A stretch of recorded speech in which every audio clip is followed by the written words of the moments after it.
Here's our newest Chevelle right here from Kentucky. We got to put a new firewall in, or we're going to just patch that one up. Put new quarters and new roof on. The floors on it are really good. The trunk floor is really good. As far as we can tell. Yep, that's originals.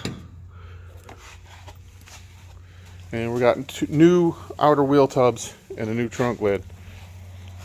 Here's your panels from Auto Metal Direct right there. So this one will be a fun build. So stay tuned for that one. If there's anything you guys want to see as we're doing it, just leave a message down below and like and follow, and we can start doing videos of this one. So that one will end up looking like that one, and then like those two over there, and eventually it'll look like this one.